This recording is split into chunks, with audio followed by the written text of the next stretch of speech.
आज का प्रातः क्लास है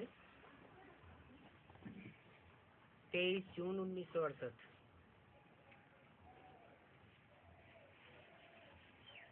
रूहानी बाप रूहानी बच्चों को बैठ समझाते हैं।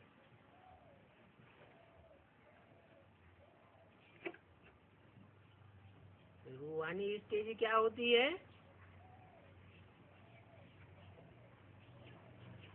रूह अर्थात स्टार की याद में है तो रूहानी स्टेज है।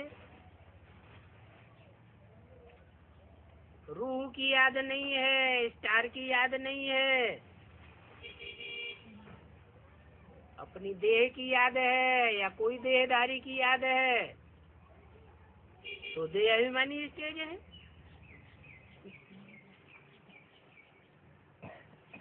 तो देह अभिमानी बच्चों को नहीं समझाते हैं। किसको समझाते हैं? जो अपन को आत्मा समझ करके बैठे हैं। और समझाना भी उनको होता है जिन्होंने कुछ कम समझा है।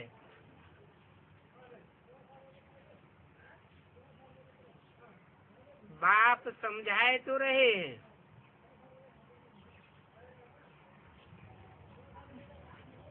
उस समझाने में कोई तो बहुत समझदार बन जाते हैं। बच्चे जानते हैं ये बाबा तो वंडरफुल है,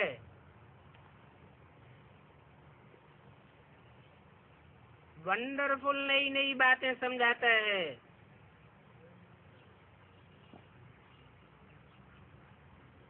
भले तुम यहाँ बैठे हो परंतु अंदर में समझते हो ये हमारा बेहद का बाबा भी है।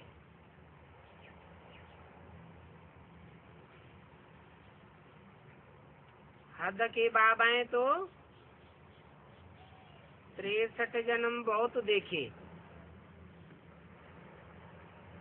बेहद अर्थात 500-700 करोड़ का बाबा।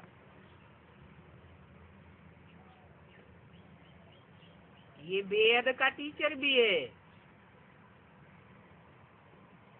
क्योंकि हद की शिक्षा नहीं देते हैं, बेहद की शिक्षा देते हैं। हद की शिक्षा सिर्फ एक जन्म के लिए होती है और ये तो आत्मा के लिए शिक्षा है। आत्मा का कनेक्शन तो अनेक जन्मों से है,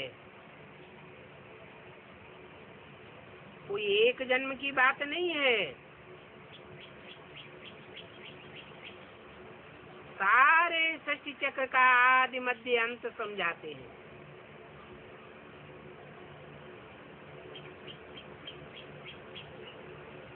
जिसमें पूरा 84 का चक्र आ जाता है। तो ये चक्र का नॉलेज स्टूडेंट की बुद्धि में होना तो चाहिए ना।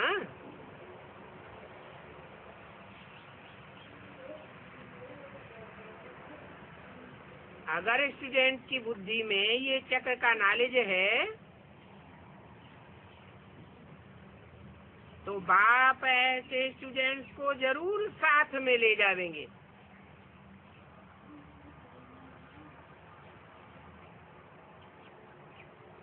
शिव की बारात गाई हुई है। बारात में कोई साथी होते हैं, कोई बाराती होते हैं। साथी साथ साथ चलते हैं, बाराती पीछे पीछे चलते हैं। बात ये भी समझाते हैं ये पुरानी चीज दुनिया है, इस दुनिया में बुद्धियोग नहीं लगाना है। इस चीची दुनिया से बच्चों को ले जाना है। कहाँ ले जाना है? अपने घर ले जावेंगे। ये दुनिया तो पराई दुनिया है।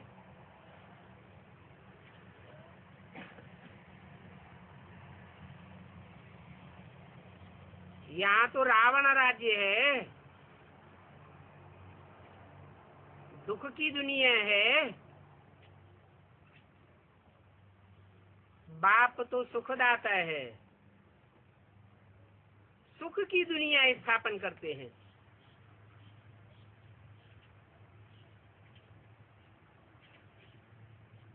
जैसे कन्या की शादी होती है तो ससुर घर वाले आते हैं कन्या को अपने घर ले जाने के लिए।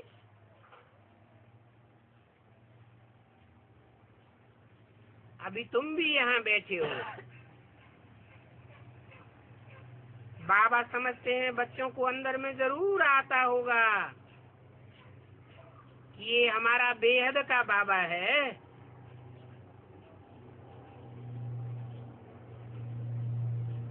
बेहद की शिक्षा भी देते हैं, तो बेहद का टीचर भी है।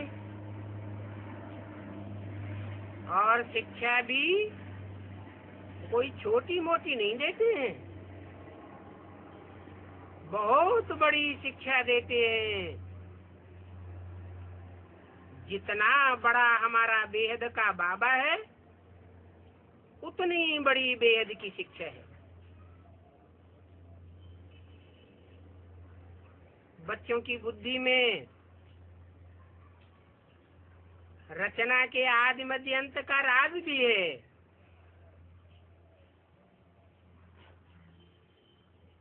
बच्चे जानते हैं कि बाप इस शीशी दुनिया से हम सभी को वापस ले जाते हैं। ये बात भी याद करने से याद हो जाती है।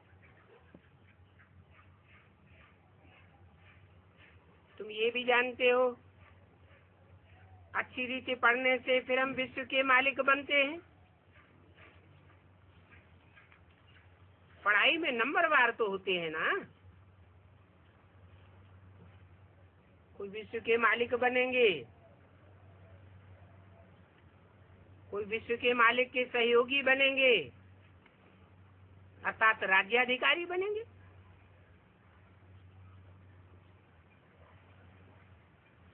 तो ये शिक्षा की बात तो जरूर बुद्धि में चलनी चाहिए। फिर भी पहले बाप को याद करना पड़े, क्योंकि पहले तो बाप मिलता है, बाद में टीचर होता है। तो बच्चे जानते हैं ये हमारा बेहद का रूहानी बाप है। सहज याद दिलाने के लिए बाबा बहुत ढेर सारी युक्तियां बताते रहते हैं। इसके लिए कहते हैं माम एकम याद करो। कोई दूजम को याद करेंगे या अनेकों को याद करेंगे, या जैसे भक्ति मार्ग में सर्वव्यापी समझते चले आए हैं, ऐसे याद करेंगे तो बुद्धि भटकती रहेगी। मन बुद्धि रूपी आत्मा का एकाग्र होना कठिन हो जाता है। अभी तो बाप कितना सहज करके बताते हैं, माम एकम याद करो। इसका अर्थ ये भी नहीं कि मुझे एक बिंदी को याद करो।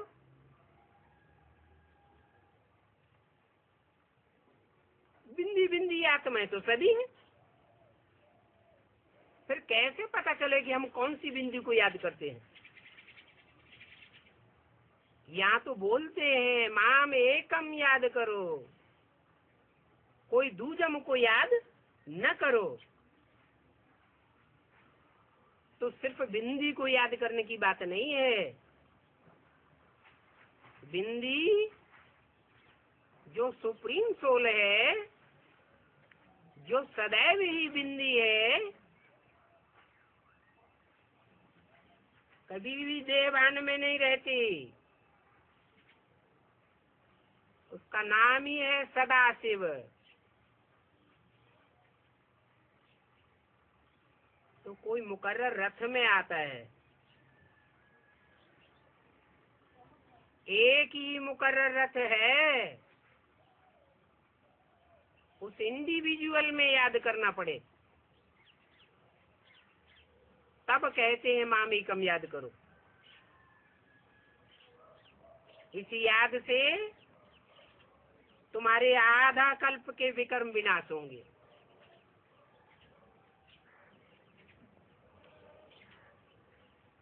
अगर कोई दूजम को याद किया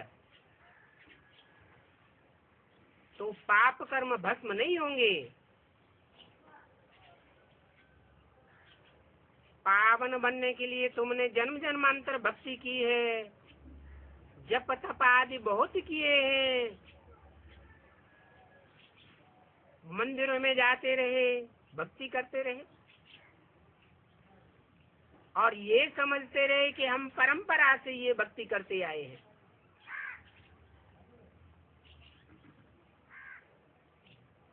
परंतु परंपरा भी कब से, ये शास्त्र कब से बने? पहले भक्ति शुरू हुई या पहले शास्त्र बने?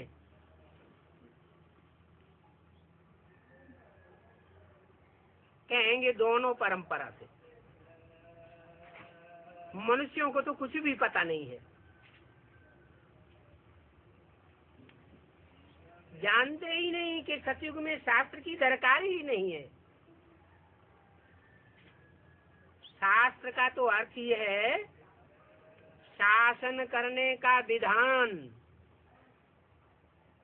और सतयुग में तो कोई अनुशासनहीन होता ही नहीं है। जब कोई अनुशासन ही नहीं है तो वहाँ ऐसा विधान बनाने की क्या दरकार? वहाँ कोई शास्त्र नहीं होता। जब आत्माएं कलाहीन होने लगती हैं, 16 कला संपूर्ण से आधी कलाएं ही रह जाती हैं, तब अनुशासनहीनता शुरू होती है। द्वैतवादी युग शुरू हो जाता है, दो मतें शुरू हो जाती हैं, दो कुल शुरू हो जाते हैं, दो राज्य शुरू हो जाते हैं, दो राजाएं हो जाते हैं। तब टकराहट होती है, अनुशासनहीनता बढ़ती है। इसलिए बाप बच्चों को समझाते हैं, माम एकम याद करो। मुझे एक को याद करेंगे तो एक राज्य, एक भाषा, एक कुल, एक मत की स्थापना हो जाएगी।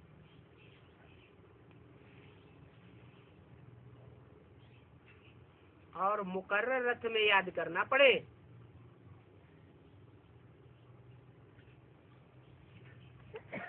ऐसे तो ब्रह्मा के तन में भी आता हूँ, परंतु वर्षा देने वाले बाप के रूप में तो नहीं आता हूँ। किस रूप में आता हूँ? माता के रूप में आता हूँ। माता से कोई वर्षा थोड़ा ही मिलता है, जन्म मिलता है, परवरिश मिलती है, पालना मिलती है, परंतु माँ से वर्षा नहीं मिल सकता।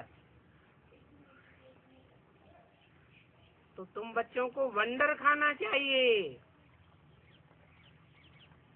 कि बाप बगैर ये बातें कोई भी समझा ही नहीं सकता। बाप ही सुप्रीम टीचर के रूप में हमें हर बात का हिज्जे हिज्जे करके समझाते हैं। और ये बाप भी है, टीचर भी है, सदगुरु भी है। सदगति करते हैं ना। एक होती है गति, एक होती है सदगति। आत्मा की गति होती है तो उसे दुर्गति थोड़ा ही कहेंगे। गति अर्थात आत्मा ऊपर की ओर जाए, ऊंची स्टेज में जाए, 5 तत्वों से परे की स्टेज में जाए, माने आत्मा की गति हो रही है। 5 तत्वों के आकर्षण से परे होते जाए, उसको कहते हैं गति। परम धाम में तुम्हारी गति हो जाती है। फिर जिनकी पहले पहले गति होती है, जो पहले पहले परम धाम में जाते हैं, उनकी फिर उसी नंबरवार जिस गति से गए हैं उसी नंबर में सदगति होती है। सदगति कहा जाता है सतयुग को। सत्य के युग में आते हैं तो वहाँ शरीर धारण करते हैं या नहीं? शरीर धारण करते हैं, लेकिन जो शरीर के 5 तत्व होते हैं वो सतो प्रधान होते हैं या रजो प्रधान या तमो प्रधान होते हैं? सतो प्रधान होते हैं, इसलिए उसको सदगति कहा जाता है। आत्मा भी सतो प्रधान और शरीर भी सतो प्रधान मिलता है, उसको कहते हैं सदगति। तो बाप समझाते हैं, ये जो हमारा बाप टीचर सदगुरु है वो सुप्रीम है। दुनिया में कोई भी ऐसा नहीं है जिसका बाप टीचर सदगुरु न होता हो, परंतु हमारा ये वंडरफुल बाप ऐसा है जिसका कोई बाप नहीं, जिसका कोई टीचर नहीं। दुनिया में कोई भी मनुष्य मात्र नहीं है जो हमारे बाप को समझाए। बाप सबको समझाने वाला है, सबका टीचर है, लेकिन बाप को समझाने वाला कोई टीचर नहीं। वो सबका गुरु है, सबको सदगति देते हैं। कम से कम एक जन्म की सदगति तो सबको मिलती है। पहले जन्म में कोई को दुख नहीं मिल सकता। शरीर रहेगा लेकिन दुख नहीं भागेगा। मान लो क्राइस्ट की आत्मा आती है, द्वैतवादी युग में आती है, रावण राज्य शुरू हो जाता है, फिर भी जो भी क्राइस्ट जैसी नई आत्मा आवेगी वो पहले जन्म में दुख नहीं भोग सकती, इसलिए वो प्रवेश करती है, गर्भ जेल में नहीं आती। तो ये हमारा ऐसा वंडरफुल बाप है जिसका कोई माँ बाप नहीं, कोई कह नहीं सकता कि ये शिव बाबा किसका बच्चा है। ये तो सबका बाप है, उसका बाप कौन होगा?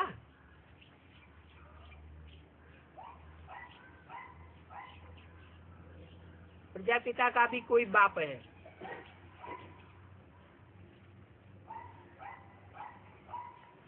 लेकिन ये नहीं कहेंगे कि प्रजापिता का साकार में कोई बाप है। वो नई सृष्टि का बीज है। नर से डायरेक्ट नारायण बनता है, परंतु प्रजापिता वाली आत्मा का भी कोई बाप है या नहीं है? शिव उसका भी बाप है। प्रजापिता को सदा शिव नहीं कहेंगे, शंकर को सदा शिव नहीं कहेंगे, क्योंकि सदैव तो निराकारी स्टेज में रहता नहीं। जो भी आत्माएं हैं सब जन्म मरण के चक्र में आती है। एक हमारा बेहद का बाप है जो कभी भी जन्म मरण के चक्र में नहीं आता है। तो ये बातें बुद्धि में घड़ी घड़ी याद रहे तो भी मन मना भव है। मना ज्ञान का मनन चिंतन मंथन भी अगर बुद्धि में चलता रहे तो ये नहीं कहेंगे कि याद नहीं है। हाँ, फर्स्ट क्लास याद नहीं है, याद तो है। स्टूडेंट टीचर को याद करते हैं तो टीचर की पढ़ाई याद तो आती है ना, पढ़ाई भी याद आती है, फिर पढ़ाने वाला टीचर भी याद आता है। परंतु ये टीचर ऐसा है जो कहाँ खुद पढ़ा हुआ नहीं है, ये सबको पढ़ाता है लेकिन इसको कोई पढ़ाने वाला नहीं है, क्योंकि वो नॉलेजफुल है, ज्ञान का सागर है और मनुष्य सृष्टि का बीज रूप भी है। वो बीज रूप भी पता कैसे चलता है? तब पता चलता है जब वो सदा शिव बाप जो आत्माओं का बाप है वो मुकर्रर रथ में प्रवेश करता है, तब अपना भी परिचय देता है और मनुष्य सृष्टि के पिता का भी परिचय देता है। दोनों एक रूप बन जाते हैं, तब कहा जाता है चैतन्य है। क्योंकि परमधाम में तो सब आत्माएं जड़वत होती है, वहां तो कोई हलन चलन होती ही नहीं। तो चैतन्य होने के कारण बाप तुम बच्चों को सभी कुछ समझाते हैं। समझाना तभी हो सकता है जब बोलता चालता हो। चैतन्य किसको कहा जाता है?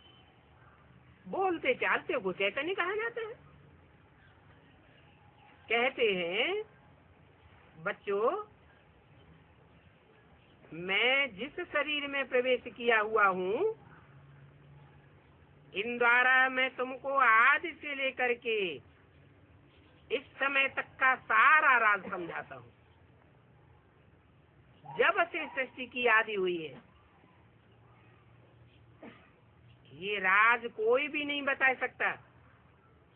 मनुष्यों के पास तो सिर्फ 2500 वर्ष की हिस्ट्री है, उससे पहले की हिस्ट्री का तो किसी को पता ही नहीं है। स्वर्ग क्या होता है, नरक क्या होता है, मनुष्यों को पता ही नहीं। मैं आकर के बताता हूँ। जब समझाता हूँ तो अंत के लिए पीछे कहेंगे, पीछे तुम भी समझ जावेंगे कि अभी अंत आ गया। अभी बाप कहते हैं ये तुम्हारा अंतिम जन्म है, दुनिया का विनाश सामने खड़ा है, तो बुद्धि में उतना बैठता नहीं है। परंतु जब अंत आना होगा तो तुम समझ जावेंगे कि अब अंत आ गया। कर्मातीत अवस्था को भी नंबरवार पहुंच जावेंगे, तब स्वतः ही समझ जावेंगे कि अब अंत आ गया। फिर तुम दुनिया के अंत का आसार भी देखेंगे। अभी तो आसार दिखाई नहीं पड़ता। समझते हैं ऐसा विनाश तो पहले से ही हमेशा से होता चला आया। ये छोटे छोटे विनाश तो होता ही रहता है। तुम्हारी बुद्धि में ये तो है कि पुरानी दुनिया का विनाश तो जरूर होना है। ये विनाश तुम बच्चों ने अनेक बार देखा है और अनेक बार देखते रहेंगे, और पढ़ते भी ऐसे हैं जैसे कल पहले पढ़े थे वैसे ही अब भी पढ़ते रहेंगे। राज्य लिया था, फिर तुमने गंवाया था, अभी फिर राज्य ले रही। बुद्धि में तो है कि हम बाप की पढ़ाई को कितना धारण करते हैं, है कितना सहज। तुम बच्चे समझते हो हम सच्चे सच्चे विश्व के मालिक थे। विश्व किसको कहा जाता है? जहाँ विश्व धर्म की आत्माएं मौजूद हों। तो सत्युग के आदि में विश्व धर्म की आत्माएं मौजूद होती है क्या? दुनिया का जब विनाश हो जाता है तो विश्व धर्मों की आत्माएं मौजूद रहती है क्या? है कि विश्व धर्मों की आत्माएं परमधाम वापस चली जाती हैं? रहती हैं? है? भल नहीं रहती हैं, परंतु उन विश्व धर्मों का बीजारोपण करने वाली आत्माएं तो इसी सृष्टि पर रहती हैं। आधारभूत आत्माएं तो इसी सृष्टि पर रहती हैं। वो ऊपर से आने वाले दूसरे दूसरे धर्म की जो आत्माएं आती हैं वो प्रवेश किसमें करती है? यहाँ के देवताओं में ही प्रवेश करती है। इसलिए कहा कि तुम सारे विश्व के मालिक बनते हो। फिर बाबा आकर के हमको वही ज्ञान दे रहे हैं। बाबा राय देते हैं तुम्हारे अंदर में ऐसे ऐसे ज्ञान टपकना चाहिए कि बाबा हमारा बाबा भी है, टीचर भी है। कोई स्टूडेंट जो पढ़ने वाले स्टूडेंट्स होते हैं कब टीचर को बोलते हैं क्या? टीचर द्वारा तो पढ़ाई पढ़ते रहते हैं। कोई कोई बच्चों से माया बहुत गफलत कराती रहती है, पढ़ाई को ही छोड़ देते हैं। एकदम माया जैसे आंखों में धूल डाल देती है। ये देह अभिमानी की धूल है जो पढ़ाई को ही छुड़ाई देती है। माया इतनी गफलत में डालती है कि बात मत पूछो। फिर भी बाप कहते हैं ये पढ़ाई ही मुख्य है, क्योंकि ये पढ़ाई जन्म जन्मांतर आत्मा के साथ रहेगी। ये पढ़ाई के संस्कार रहेंगे। जो यहाँ जितनी पढ़ाई को धारण करेंगे वो पढ़ाई जन्म जन्मांतर काम आती रहेगी। 21 जन्म तो पक्का है। तो ऐसी पढ़ाई को कौन छोड़ते हैं? बाप के बच्चे जो पढ़ाई पढ़ने वाले हैं वो ही पढ़ाई को छोड़ते हैं। विधर्मी आत्माएं जो द्वापर युग से आती हैं वो तो बाप के बच्चे बनते ही नहीं है। डायरेक्ट बाप से पढ़ाई पढ़ते ही नहीं है। तुम बच्चों में से ही ऐसे बहुत हैं जो पढ़ाई को छोड़ देते। नहीं तो तुम बच्चों को अभी कितनी खुशी रहनी चाहिए, क्योंकि बाबा हर बात की नॉलेज देते हैं।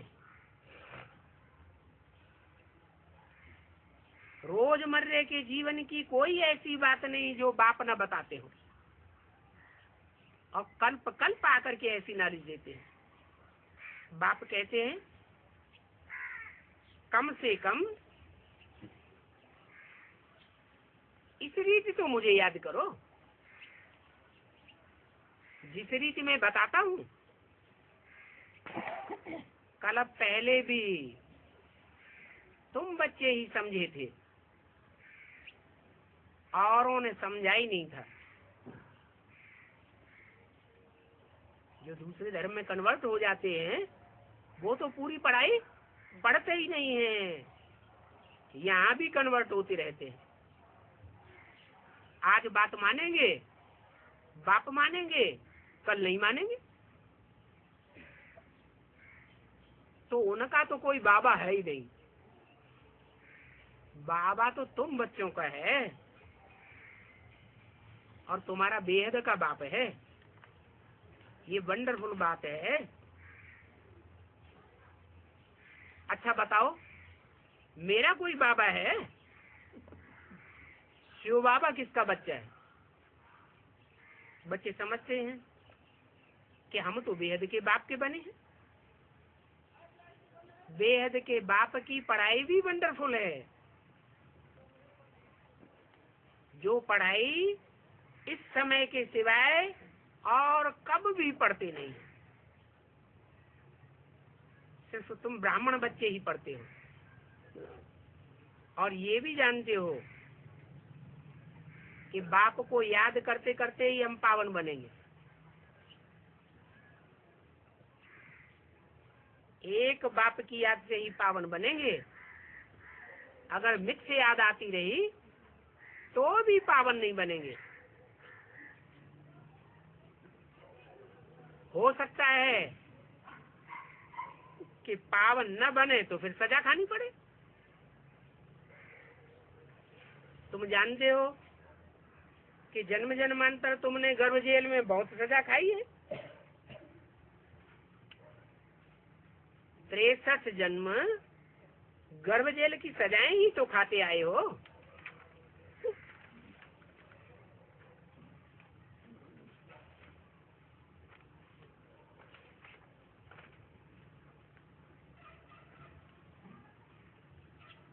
गर्भ जेल में बहुत सजाएं खानी पड़ती हैं, परंतु वहाँ सजाओं का अंत नहीं होता। फिर भी कुछ न कुछ पाप कर्म रह जाते हैं जो अगले जन्मों में ट्रांसफर हो जाते हैं। 23 जून 1968 की वाणी का दूसरा पेज। वहाँ सभा बैठती है, सभी साक्षात्कार करते हैं,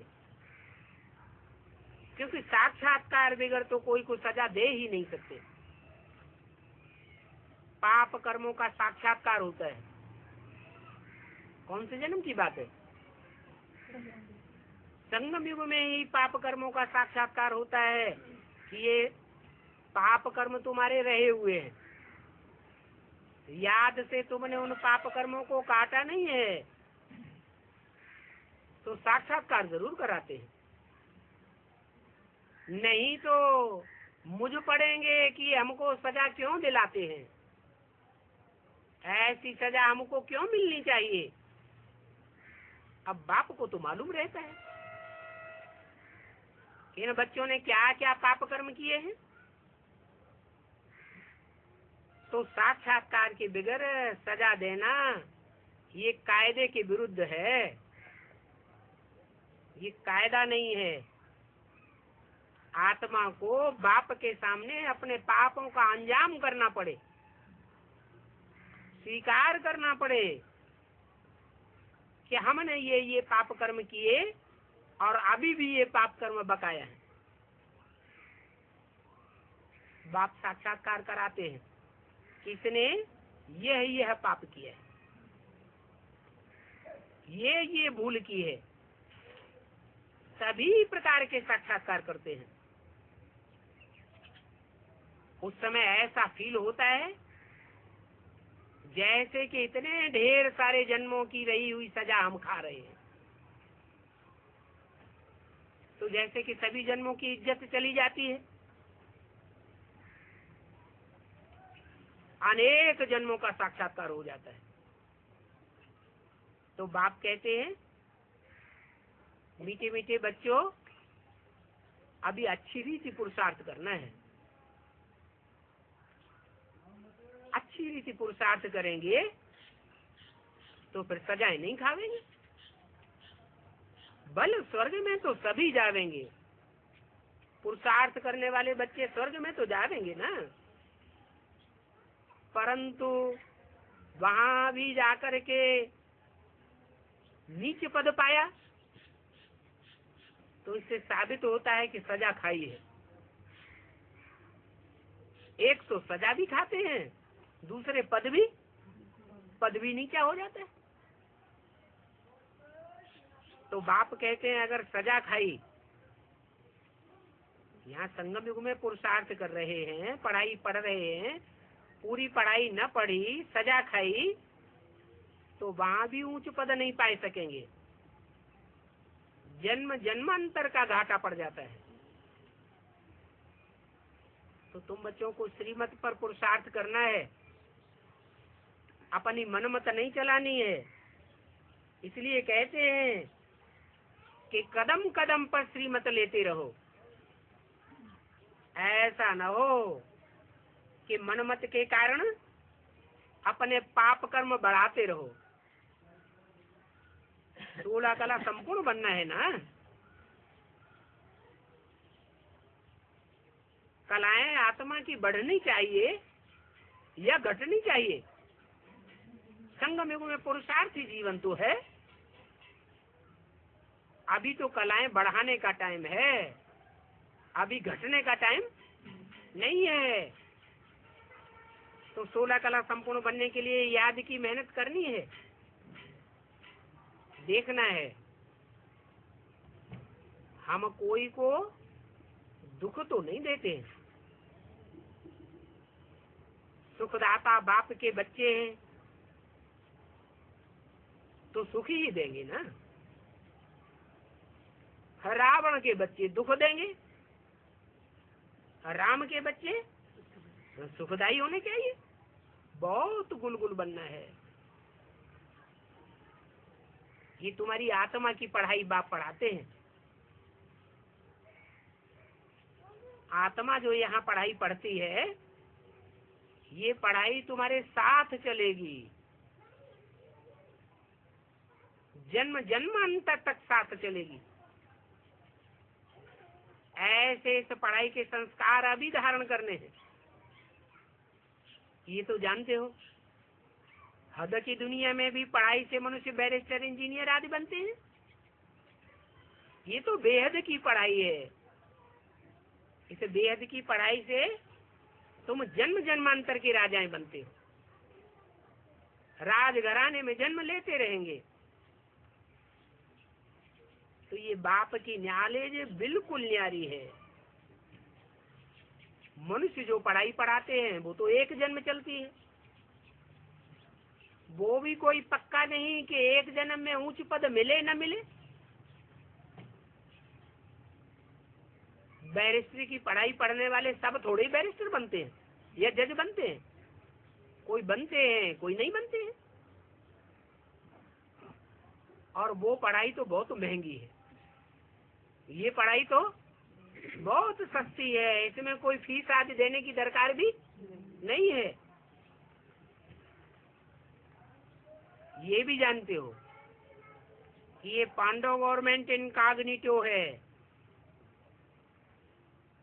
तुम्हारे सिवाय दूसरा कोई समझ ही नहीं सकता। इसलिए ये पढ़ाई वंडरफुल है। और ये पढ़ाई आत्मा ही पढ़ती है, गुप्त है, गुप्त है। ये पढ़ाई तुम ही पढ़ते हो क्योंकि तुम पांडव गुप्त हो, दुनिया नहीं जानती तुमको। हमारी आत्मा सुनती है, सुनती भी हमारी आत्मा है और फिर दूसरों को सुनाती भी है। बाप बार बार समझाते हैं कि बच्चे कभी पढ़ाई को छोड़ना नहीं चाहिए, एक दिन भी पढ़ाई मिस नहीं करनी चाहिए। कारण या कारण क्लास में नहीं जा सकते हैं, तो भी जहाँ टाइम मिले घर में बैठ करके मुरली तो सुन सकते हैं। परंतु माया ऐसी है जो बच्चों की पढ़ाई छुड़ा देती है। बाप कहते हैं ऐसे मत करो। क्या? अगर पढ़ाई छोड़ते रहेंगे तो इसका अंजाम क्या होगा? है? हाँ, पढ़ाई छोड़ते रहेंगे तो दूसरों के प्रभाव में आ जाएंगे, माया की चक्करी में आ जाएंगे, और मायावी मनुष्य अपने प्रभाव में चला देंगे। तो पढ़ाई कभी मिस नहीं करनी चाहिए। पढ़ाई को छोड़ा, मुरली से प्यार माना, मुरलीधर से प्यार, और मुरली को ही अगर छोड़ दिया तो अंजाम क्या होगा? बाप से किनारा कर जाएंगे, दूर हो जाएंगे। बाप के पास ऐसे बहुत बच्चों की रिपोर्ट आती है। कैसे बच्चों की? जो थोड़े दिन पढ़ाई पढ़ते हैं फिर पढ़ाई छोड़ देते हैं। और रजिस्टर से भी बाप को मालूम पड़ जाता है। रजिस्टर में हाजिरी तो लगती है, ये कितना दिन गैर हाजिर रहा, एवरेज तो समझते हैं। फलाना 12 मास गैर हाजिर रहा, 2-3 वर्ष गैर हाजिर रहा, पढ़ाई को छोड़ देते हैं तो फिर बाप को भी भूल जाते हैं। वास्तव में ये बाप तो ऐसी वंडरफुल चीज है जो कब छोड़ने की चीज है ही नहीं। वंडरफुल बाप है ना। बाप जानते हैं कि यह ब्रह्मा बच्चा 84 का चक्र खाने वाला है। जैसे ये ब्रह्मा बच्चा 84 का चक्र खाने वाला है, ऐसे ही तुम भी 84 का चक्र खाने वाले हो। जैसे ये 16 कला संपूर्ण बनता है, तुम बच्चे भी 16 कला संपूर्ण बनते हो। तो कहते हैं तब तुम जैसे यह बनता है वैसे तुम भी बनते हो। तुम भी इनके साथ रहते हो। किनके? नहीं, इनके साथ रहते हो। माना रामकृष्ण की आत्माओं के साथ तुम बच्चे भी रहते हो। ये जन्म जन्मांतर का तुम्हारा ही पार्ट है। बहुत बच्चे ऐसे समझते भी हैं क्या कि हमारा अनेक जन्मों का पार्ट बाप दादा के साथ है। तो ये जैसे कि एक खेल हो जाता है। ये ड्रामा, ये दुनिया एक प्रकार का खेल है। इस खेल में कोई बच्चे हैं जो हीरो हीरोइन के साथ जन्म जन्मांतर पार्ट बजाते हैं। तो ये भी जानते हो कि खेल की बात कोई को सुनाने से झट याद रह जाती है। खेल तो सबको अच्छा लगता है ना। वो खेल की बातें कभी भूलती नहीं है। ये भी अपना अनुभव सुनाते हैं। कौन? ब्रह्मा बाबा। छोटेपन में वैराग के ख्यालात आते थे। कहता था इस दुनिया में तो बहुत दुख हैं।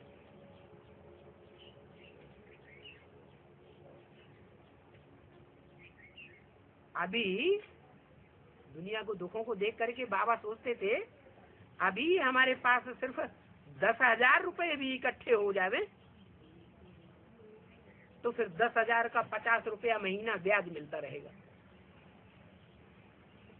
बस इतना ही बात है। ज्यादा ऐसे दुख की दुनिया में हम बुद्धि क्यों लगावें? फिर हम स्वतंत्र रहेंगे। ये घर बार संभालना, धंधा दौरी संभालना, ये सब पुरानी दुनिया के लोगों से संपर्क संबंध रखना, ये तो बहुत मुसीबत है। झूठी दुनिया है, झूठे लोग हैं। अच्छा, फिर बाबा ने एक बाइस्कोप देखा सौभाग्य सुंदरी का। बस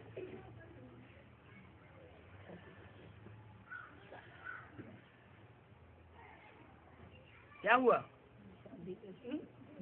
बस बैराग की सारी बातें उड़ गई। तो बाप कहते हैं कि ये फिल्म और ये उपन्यास, ये तमो प्रधान दुनिया की बहुत तमो प्रधान चीजें हैं। इनके संग के रंग में कभी नहीं आना चाहिए। अगर थोड़ा भी इन बातों के संग में आए तो संग का रंग जरूर लग जाएगा। सबसे जाती आत्मा का पतन होता है बाइस्कोप देखने से। बाइस्कोप माने जो सिनेमा हॉल में जाकर के फिल्म देखते हैं, वो फिल्म टीवी में भी देख सकते हैं। टीवी में घर में बैठ करके देखेंगे तो वाइब्रेशन कुछ और होगा, और सिनेमा हॉल में जाकर बैठ करके देखेंगे तो वाइब्रेशन दूसरा हो जाएगा। क्योंकि वहां तो गलीज से गलीज लोग जाकर के बैठते हैं। ऐसे तो घर में भी बैठ करके फिल्म नहीं देखना चाहिए, क्योंकि फिल्म में जो भी बातें आती हैं उन बातों से विदेशीयता की बदबू आती है या नहीं आती है? विचार को बढ़ाने वाली बातें देखने को मिलती है या सदाचार को बढ़ाने वाली बातें मिलती हैं? तो बाबा ने सौभाग्य सुंदरी का बाइस्कोप देखा, फिर ख्याल हुआ कि शादी करेंगे, यह करेंगे। एक ही थप्पड़ लगा माया का और सारी कला काया चट हो गई। सारे वैराग्य के जो वाइब्रेशन थे वो सब उड़ गए। था तो गाँवड़े का छोरा ना। तो अभी बाप कहते हैं, बच्चे ये तो सारी दुनिया नरक है। जैसे बाइस्कोप में गंदे वाइब्रेशन रहते हैं, वो तो उस समय की बात थी, और अभी तो ये सारी दुनिया नरक है। और फिर उसमें भी, इस नारकीय दुनिया में भी ये नाटक चल रहा है। ये नाटक भी नरक है। ये दुनियावी वाइब्रेशन, दुनियावी कथा कहानियां, दुनियावी जो सामाजिक दृश्य हैं, वो देखने से ही वृत्तियां खराब हो जाती हैं। टीवी में ऐसे सामाजिक सीरियल बहुत आते हैं ना। बाप कहते हैं इन सीरियल्स को भी अगर देखते रहेंगे तो भी वृत्ति खराब होती रहेगी। अखबारें पढ़ते हैं, उन अखबारों में अच्छी अच्छी माइयों के चित्र देखते रहते हैं, तो उस तरफ की वृत्ति तो जाती है ना। अब उन माइयों का जैसा जीवन चरित्र होगा वैसा उनको देखने से असर भी पड़ेगा। बुद्धि में आता रहता है, ये तो बड़ी अच्छी खूबसूरत है। ये दुनियावी खूबसूरती बुद्धि में तो आई ना। वास्तव में ये भी वैश्यालय के छी ख्याल आते हैं, विचारी बनाए देंगे। बाप कहते हैं ये वैश्यालय की दुनिया तो अब खत्म हो जानी है। ये वैश्यालय खलास हो जाएगा। वैश्यालय में वैश्याएं बहुत दुखी होती हैं, और दुखी कौन करते हैं?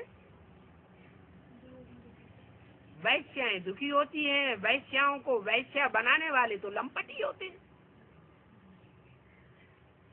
इसलिए अभी तुम और सभी भूलें मत करो, माम एकम याद करो। ऐसे ऐसे गंदे चित्र भी तुम क्यों देखते हो जिनका जीवन चरित्र बहुत खराब है? ये सभी बातें तुम्हारी वृत्ति को नीचे ले जाएंगी। ये जो कुछ देखते हो इस दुनिया में वो सब कब्र दाखिल हो जाना है, कुछ भी नहीं रहेगा। जो कुछ इन आंखों से देखते हो वो सब खलास हो जाने वाला है। तो विनाशी को देखना चाहिए क्या? अविनाशी दुनिया सामने खड़ी है, तुम्हारी बुद्धि में आया तो है ना कि नई दुनिया आने वाली है, तो नई दुनिया को याद करो। वो नई दुनिया इन आंखों से तो दिखाई नहीं पड़ती। कैसे दिखाई पड़ती है? बाप ने जो ज्ञान का तीसरा नेत्र दिया है उस तीसरे नेत्र से तुमको ये दुनिया दिखाई देगी। तो नई दुनिया को देखो, बाप को देखो।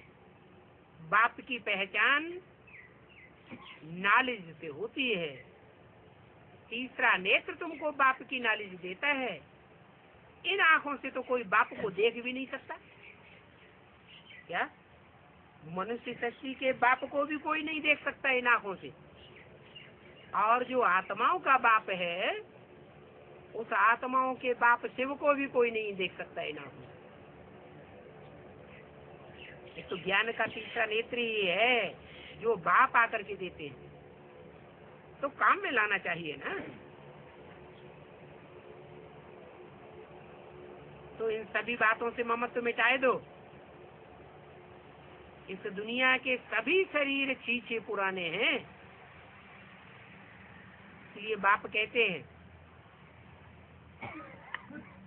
ये शरीर तो सड़ते जाएंगे और तुम पुरुषार्थी बच्चों की आत्मा पावरफुल होती जाएगी। जब आत्मा पावरफुल होगी तो शरीर क्यों सड़ते जाएंगे?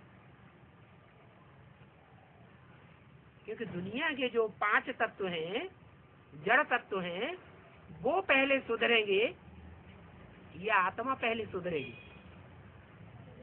है? आत्मा ज्ञान लेती है, 5 जड़ तत्व थोड़े ज्ञान लेते हैं। तो जड़ तत्व तो बिगड़ते ही जाएंगे। जिसे हम कुदरत कहते हैं, प्रकृति कहते हैं, वो प्रकृति के 5 तत्व तो बिगड़ने ही हैं, क्योंकि जड़त्वमयी प्रकृति के तत्व हैं। ये शरीर भी 5 तत्वों का बना हुआ है। तो जब तक ये पूरी दुनिया भस्म नहीं होती है, इस तमो प्रधान दुनिया के वाइब्रेशन समाप्त नहीं होते हैं, तब तक ये 5 तत्व वाला शरीर सड़ता जाएगा। ये सभी शरीर तो पुराने छीछी हैं, भला आत्मा शुद्ध बनती जाती है, परंतु शरीर तो छीछी ही है। इन तरफ क्या ध्यान देना है? इसलिए एक बाप को ही देखना है। बाप कहते हैं मीठे मीठे बच्चों, ये मंजिल बहुत ऊंची है। कौन सी मंजिल? जो संगम युग में बाप ने तुम्हें मंजिल दिखाई है कि नर से नारायण बनना है और नारी से लक्ष्मी बनना है। ये मंजिल बहुत ऊंची है। विश्व का मालिक बनने के लिए कब भी कोई ट्राई भी नहीं कर सकता बिना इस ज्ञान के। ये ईश्वर का ज्ञान ही है जो तुमको ऊंचा उठना सिखाता है। कोई की बुद्धि में भी ये बातें नहीं आवेंगी, क्योंकि दुनिया में माया का प्रभाव भी कोई कम नहीं है। माया बड़ी हरखण है। साइंस वालों की बुद्धि देखो कितनी चलती है। बुद्धिमानों की बुद्धि तो एक शिव बाप ही है, परंतु साइंस वाले क्या समझते हैं? वो समझते हैं हमारी बुद्धि से बड़ी बुद्धि और किसी की दुनिया में हो ही नहीं सकती। तुम्हारी साइलेंस की पावर नहीं, तुम्हारी साइलेंस की पावर है, उनकी साइंस की पावर है। वो बुद्धि के घमंड वाले हैं तो साइंस की पावर निकालिए। तुम्हारी आत्मा कोई देह अभिमान के घमंड में नहीं रहती है। सब चाहते हैं, सब बच्चे चाहते हैं कि हम इस देह भान से मुक्ति पावे। तुम्हारी तो एम है, तुम्हारी ऑब्जेक्ट है जीवन मुक्ति की। मुक्ति पाना कोई बड़ी बात नहीं है।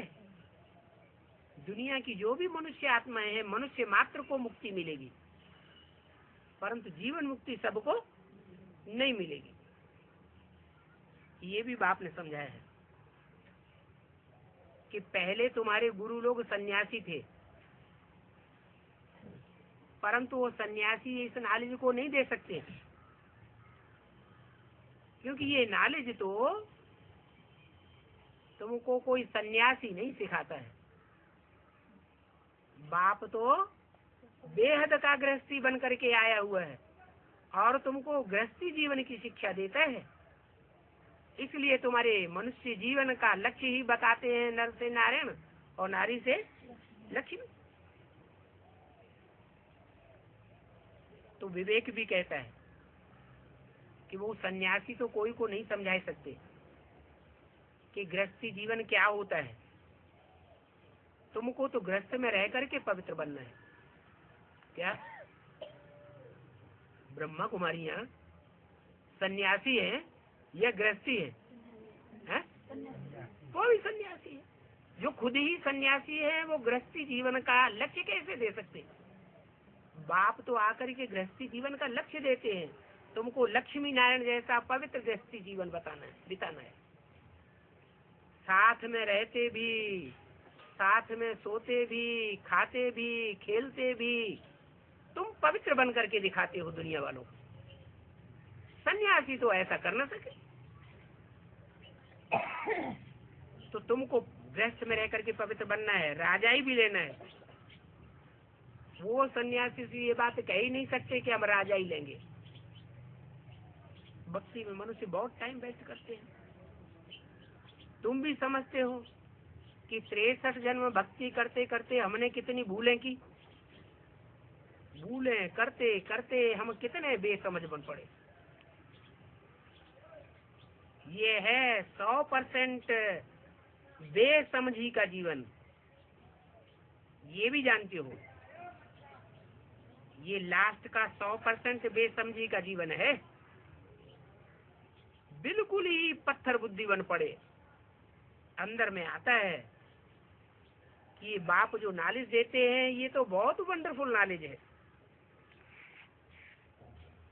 इस नॉलेज से हम क्या से क्या बन जाते हैं। पत्थर बुद्धि से पारस बुद्धि बन जाते हैं। पारसनाथ का गायन है ना। कहाँ मंदिर है पारसनाथ का? है काठमांडू में पारसनाथ का मंदिर है। तो जहाँ यादगार है वहाँ वालों को तो ज्यादा याद होगा कि बाप हमको आकर के पत्थर बुद्धि से पारस बुद्धि पहले पहले बनाते हैं। जो ओटे तो अर्जुन का आ जाता है। अर्जुन पहला नंबर था या दूसरा तीसरा नंबर था? जो ओटे सो पहला नंबर। तो तुम बच्चों का खुशी का पारा बहुत चढ़ता है क्या कि पत्थर बुद्धि से पारस बुद्धि हम पहले बनते हैं। इतने पारस बुद्धि बनते हैं कि अंग्रेजों ने सारी दुनिया पर राज्य किया क्या, लेकिन नेपाल के ऊपर राज्य नहीं किया। कारण